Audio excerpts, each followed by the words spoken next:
ओम शांति। आज 6 सितंबर 2023 आज की साकार मुरली के अनमोल मधुर महावाक्य हैं। बाबा कहते, मीठे मीठे बच्चे, सर्विस का शौक रखो, सर्विस का शौक रखो, विशाल बुद्धि बन सर्विस की भिन्न भिन्न युक्तियां निकालो। जो बातें बिगर अर्थ हैं, जो बातें बिगर अर्थ हैं, उन्हें करेक्ट करो। आज की मुरली का प्रश्न है, आत्मा जो अजामिल जैसी गंदी बन गई है, अजामिल जैसी गंदी बन गई है, उसको साफ करने का साधन क्या है? उत्तर है, बाबा कहते उसे ज्ञान मान सरोवर में डुबो दो। अगर ज्ञान सागर में डूबे रहे तो आत्मा की मैल साफ हो जाएगी। दूसरा प्रश्न है, ब्राह्मणों के लिए सबसे बड़ा पाप कौन सा है? उत्तर है, बाबा कहते, ब्राह्मण अगर बाप की आज्ञा ना माने तो यह बहुत बड़ा पाप है। बाप की पहली आज्ञा है, तुम मुझे निरंतर याद करो। लेकिन बच्चे इसमें ही फेल हो जाते हैं। फिर माया कोई ना कोई विकर्म करा देती है। गीत है, छोड़ भी दे आकाश सिंहासन। ओम शांति। बाबा कहते, बच्चों की बुद्धि में क्या आता है? बच्चों की बुद्धि में क्या आता है? कौन आया है? बाप, टीचर, सतगुरु, मात पिता अक्षर तो जरूर चाहिए। मात पिता अक्षर भारत में प्रचलित है। तुम मात पिता, हम बालक तेरे। पीछे तुम कह सकते हो बाप दादा। वैसे तो मात पिता में बाप दादा आ जाता है, परंतु नहीं, यह समझाने का तरीका है। क्योंकि बाप है, माँ भी जरूर चाहिए। अब माता पहले कौन है? यह है गुहिया ते गुहिया बात, जो कोई समझ ना सके। क्या प्रजापिता ब्रह्मा होने से भी माता चाहिए? प्रजापिता ब्रह्मा होने से भी माता चाहिए? पूछ रहे हैं। प्रजापिता ब्रह्मा के साथ कोई प्रजापत्नी भी चाहिए ना? प्रजापत्नी नहीं चाहिए, क्योंकि ये मुख वंशावली है, इसलिए ब्रह्मा की पत्नी कोई हो नहीं सकती। यह बहुत गुहिया और गंभीर बातें हैं। इसे समझने और धारण करने के लिए बुद्धि चाहिए। यह एक ही बाप है जो बच्चों के सन्मुख आते हैं। तुम तो समझते हो माता पिता बाप दादा सन्मुख आया है। बच्चे बाहर में सर्विस करते हैं। सेंटर्स पर जो रहते हैं, सेंटर्स पर जो रहते हैं, वह ये नहीं समझेंगे कि माता पिता बाप दादा सन्मुख आए हैं। वह समझेंगे फलानी बीके व ब्रह्मा कुमारी आई है। यह मम्मा अडॉप्ट की हुई है। सबसे लक्की सितारा जगत अम्बा है। यह संभालने के लिए मुख्य है, इसलिए इन पर कलश रहता है। और ये ब्रह्मा तो हो गई ब्रह्म पुत्रा, ये ब्रह्मा तो हो गई ब्रह्म पुत्रा। मैल के रूप में तो सरस्वती जरूर चाहिए। सरस्वती को ही जगत अम्बा कहा जाए। इस मैल को तो जगत अम्बा नहीं कहेंगे। यह बड़ा अच्छा राज है जो कोई भी गीता भागवत में नहीं है। शास्त्रों में कहानियां बैठ लिखी हैं। 5000 वर्ष पहले व 2500 वर्ष पहले क्या हुआ था, सो बैठ लिखते हैं। वह नाम रूप देश काल तो कुछ है ही नहीं। नाटक भी अनेक प्रकार के बनाते हैं। यह बाप बैठ सन्मुख अच्छी रीति समझाते हैं। बच्चे हर एक बात को पूरा समझ जाएं।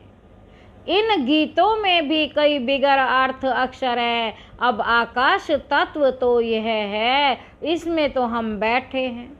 जिस पारलौकिक बाप को सब याद करते हैं, वह कोई आकाश तत्व से आते नहीं। अगर श्री कृष्ण की आत्मा कहे, वह तो यहाँ है ही।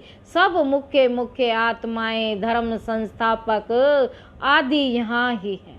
श्री कृष्ण की आत्मा भी 84वें जन्म में यहाँ ही है। उनकी आत्मा को तो बुला ना सके। यह परम पिता परमात्मा को बुलाया जाता है कि आओ, अपना महतत्व निर्वाण धाम छोड़कर वहां से आओ। तुम आत्माओं का सिंहासन तो महतत्व है। आकाश में तो तुम जीव आत्माएं रहती हो।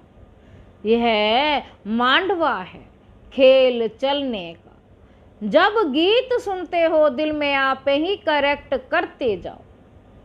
यह तो जिन्होंने नाटक बनाए हैं, उन्होंने ही फिर गीत बनाए हैं। बाबा कहते, जिन्होंने ही ये नाटक बनाए हैं, उन्होंने ही फिर गीत बनाए हैं। फिल्म शूट करने वालों को भी समझाना चाहिए, इसमें बड़ी विशाल बुद्धि चाहिए। बाबा राय देते हैं सर्विस करने लिए। यह ड्रामा जिसने बनाया है, उन्हें समझाना चाहिए, उनसे मिलना चाहिए, इतनी समझ चाहिए। बाप तो डायरेक्शन देंगे।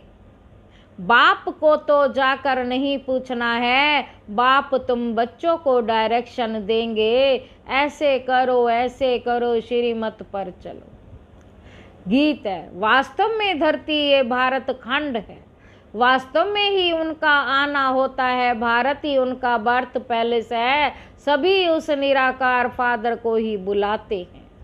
श्री कृष्ण तो सबका फादर नहीं है।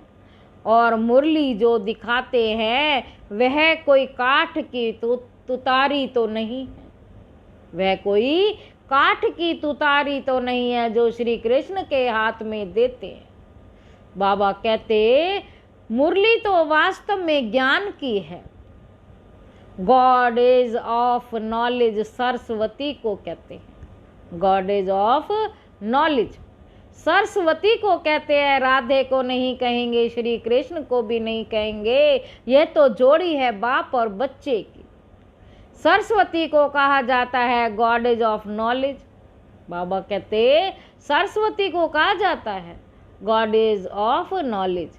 तो जरूर प्रजापिता ब्रह्मा, ब्रह्मा पुत्रा भी गॉड ऑफ नॉलेज होना चाहिए। लेकिन ब्रह्मा के लिए तो गाया नहीं जाता। गॉड इज नॉलेज फुल कहा जाता है, ब्रह्मा नॉलेज फुल नहीं, God is knowledge full. Prajapita परम पिता परमात्मा ज्ञान सागर है।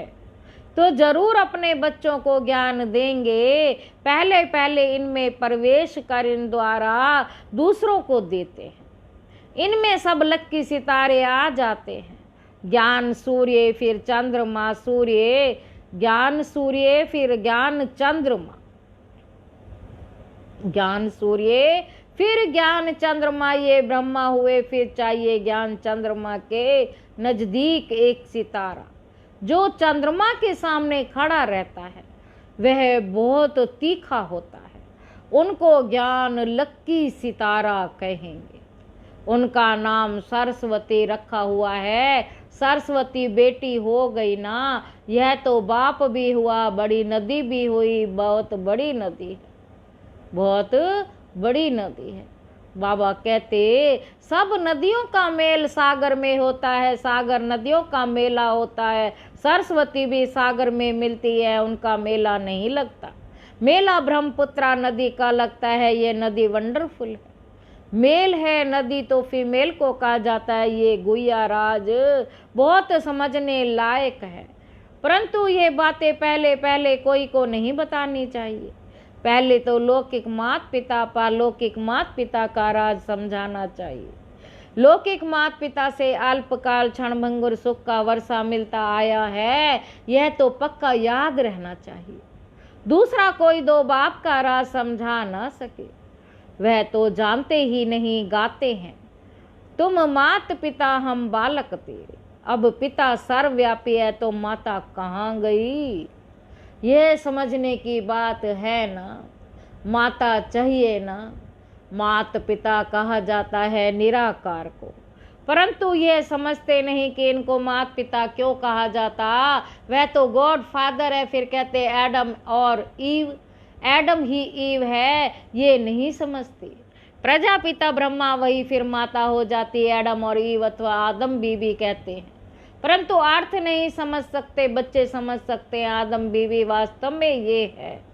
बीबी सो आदम है, इनको बीबी आदम दोनों कह देते हैं। बाबा कहते वह तो है बाप, ये बड़ी पैचीली बातें हैं।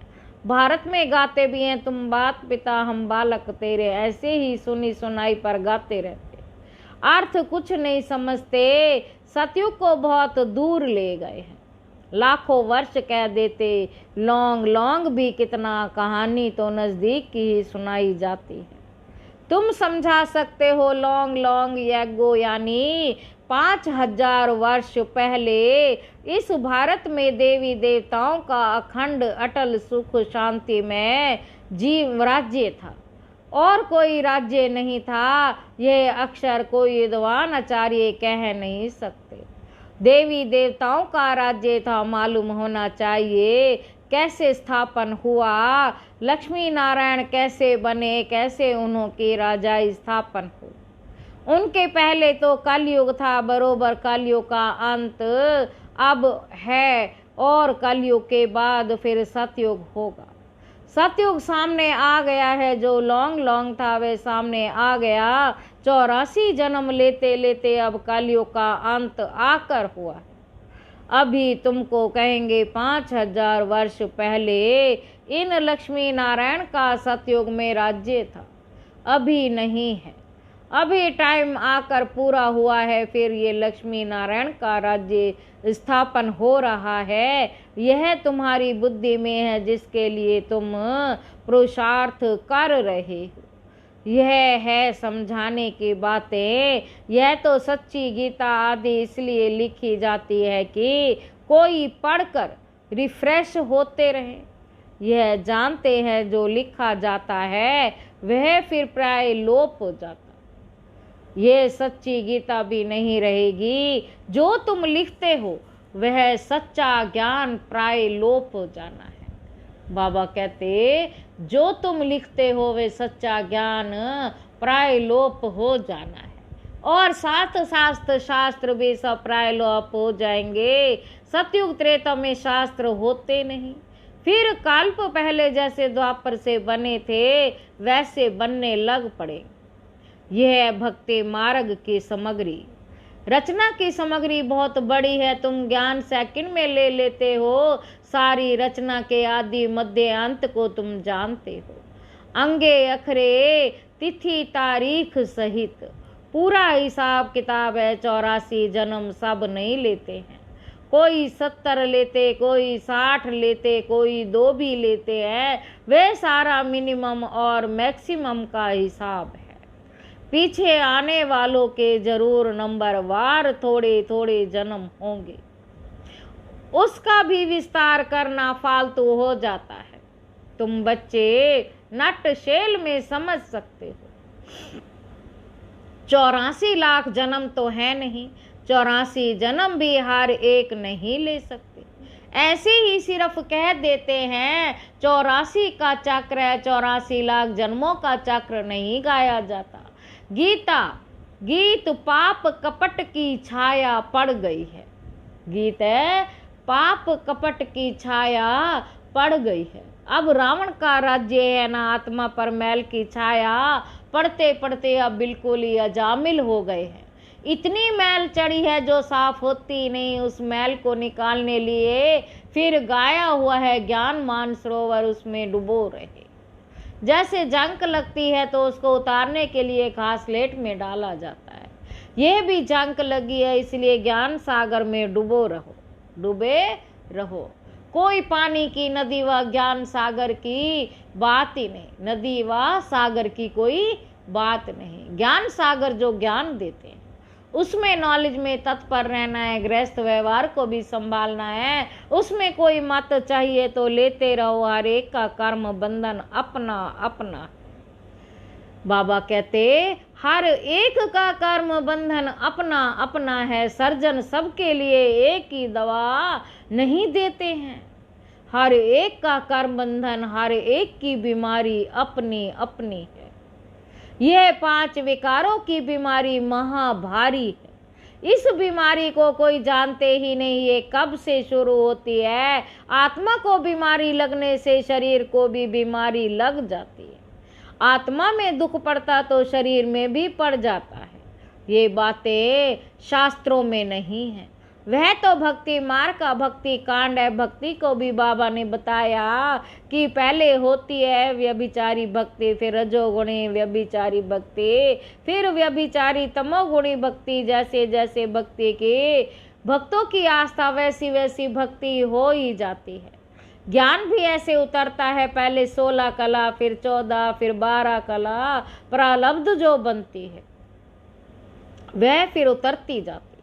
तुम बच्चे जानते हो ये कमाई है। बाबा कहते तुम बच्चे जानते हो ये कमाई है। कमाई में विघ्न पड़ते हैं, दशाएं बदलती हैं, पूछते हैं हमारे ऊपर कौन सी दशा बैठी हुई।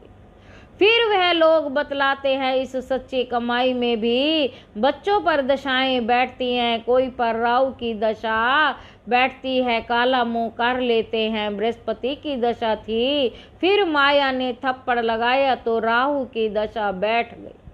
काम में गिरा और फट से राहु का ग्रहण लगा, ताला बंद हो जाता। यह है गुप्त कड़ी सजा। फिर कभी कह नहीं सकेंगे कि भगवानों वाच। काम महाशत्रु है, सन्यासी भी काम महाशत्रु के कारण ही स्त्री को छोड़ चले जाते हैं। ये भी निर्वर्ती मार्ग की पवित्रता भारतवासियों के लिए अच्छी है। भारतवासी ही पवित्र से पवित्र बनते तो उन्हों को थामने के लिए ये सन्यासी है। मरम्मत के लिए ये पवित्रता है। पवित्रता की ताकत से ही सृष्टि इतनी चलती है। अभी तो वे भी पतित बन पड़े हैं, तुम्हें उनकी भी सर्विस करनी है। सर्विस का तुम बच्चों को बहुत बहुत शौक रहना चाहिए। बेकायदे कोई भी चलन नहीं चलनी है। भालू पुरुषार्थी हो, संपूर्ण तो कोई नहीं बना है। कुछ ना कुछ पाप होते रहते हैं। बाप की आज्ञा ना माना ये भी बड़ा पाप है। बाप का फरमान है निरंतर मुझ आत्मा को याद करो।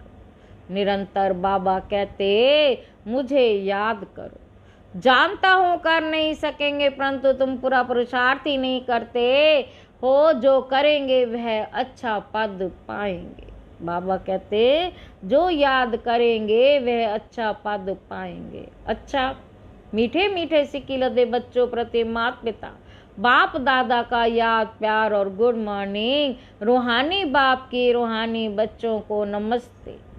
हम रूहानी बच्चों की रूहानी बाप दादा को नमस्ते। बाबा नमस्ते। शुक्रिया बाबा शुक्रिया।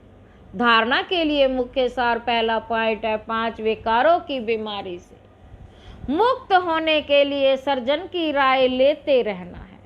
आत्मा पर कोई बीमारी ना लगे इसकी संभाल करनी है। दूसरा पॉइंट है सच्ची कमाई करनी और करानी है। कोई भी बेकायदे चलन नहीं चलनी है। राहु की दशा कभी ना बैठे, इसके लिए बाप के फरमान पर सदा चलना है।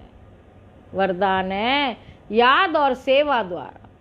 याद और सेवा द्वारा सब चक्रों को समाप्त कर क्षमा पर फिदा होने वाले सच्चे परवाने भव।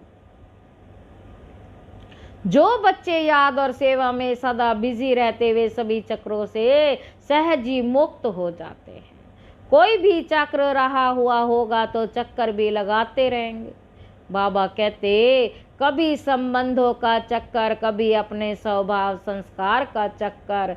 ऐसे व्यर्थ के सभी चक्कर समाप्त तब होंगे जब बुद्धि में सिवाय क्षमा के और कुछ भी ना हो। क्षमा पर फिदा होने वाला क्षमा के समान बन जाते हैं। ऐसे फिदा होने वाले अर्थात समा जाने वाले ही सच्चे परवाने हैं। आज की मुरली का स्लोगन है, जो सच्चे पारस बने हैं उनके संग में लोह सदृश्य आत्माएं भी सोना बन जाते हैं। अच्छा, ओम शांति।